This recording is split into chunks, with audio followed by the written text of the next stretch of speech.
This one's called My Person.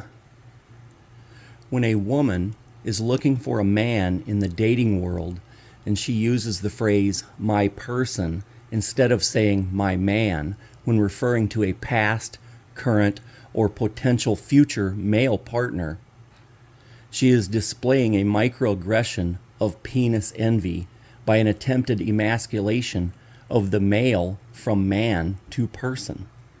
She is trying to verbally neuter him into a generic, nondescriptive, androgynous, asexual position of a person instead of a definitive man.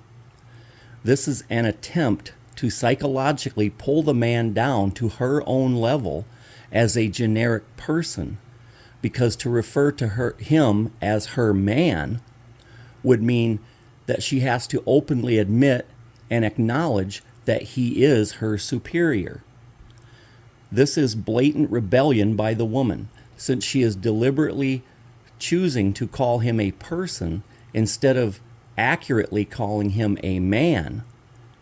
In her subconscious mind, it will render her equal to the man, since she also qualifies as a person. This is the basic attempt to establish her benchmark as being the man's equal for future references of authority or arguments. A woman that openly looks for her man has a better chance of a successful relationship because she is acknowledging her feminine role from her natural submissive position under the man's authority and dominion. Man was created by God before woman, therefore holding the dominant position by birthright. The woman is the man's designated helper, not the other way around. She is to support his endeavors, ambitions, and blend into his dreams and future as his wife, not as his authority. Her assimilating into his life is where she will find her greatest fulfillment and greatest purpose in life, whether she believes it or not. The reference to the man as simply a person is an outright insult to him and suspect to scrutiny, the same way a gay man or gay woman will refer to their same-sex friend as their partner, hence the accusations of being gay. When a woman also refers to her female friends as her girlfriends, she is also suspect to being accused of being gay, because if men referred to their male friends as boyfriends, they would automatically be accused by all the women of being gay. But as usual, women think that double standards are perfectly okay as long as they benefit them.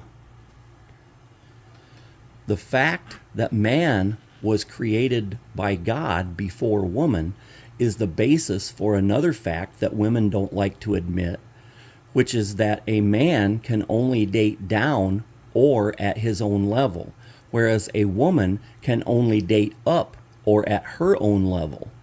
They like to lie to themselves and each other by saying how they quote-unquote settled for a guy or guys in their past that they thought they were dating down to, when in reality, since water seeks its own level, they were only dating their equal, not a lesser man.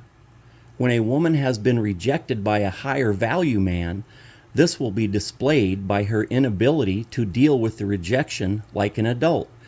She will throw a tantrum, break things, tell lies about him, and basically try to wreck everything in his life, from his family to his job, reputation, and even the next woman he has an interest in. Getting quote-unquote accidentally pregnant is another signature move that women will do when they are with a man that has dated down to them, or that they think the man has what they call potential. The potential the women are referring to is a possible future income that the pregnancy or marriage will provide for them in the future. They are trying to use the pregnancy to secure a future income from the man, or just to keep him around to support her so she can avoid getting a job and supporting herself, in essence, screwing her way to a meal ticket. That's her plan. When a woman is promoting the idea of marriage to a man, it's only because she has nothing to lose and everything to gain by marrying him, whereas the man has everything to lose and nothing to gain by marrying her. This is why women in general will push for marriage and men in general will not. Then, as leverage, they will try to guilt and shame the man into marriage by saying that the men are afraid of commitment. This is 100% false. Men are not afraid of commitments. We keep our commitments steadfastly on a daily basis, month after month, year after year. The overarching theme of the avoidance of marriage by the men is simply that the fact is the majority of women have nothing of value worth committing to.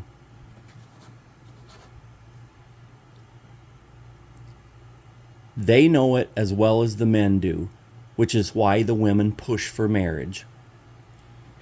Like, subscribe, keep the faith, and go MGTOW, my brothers. That's it.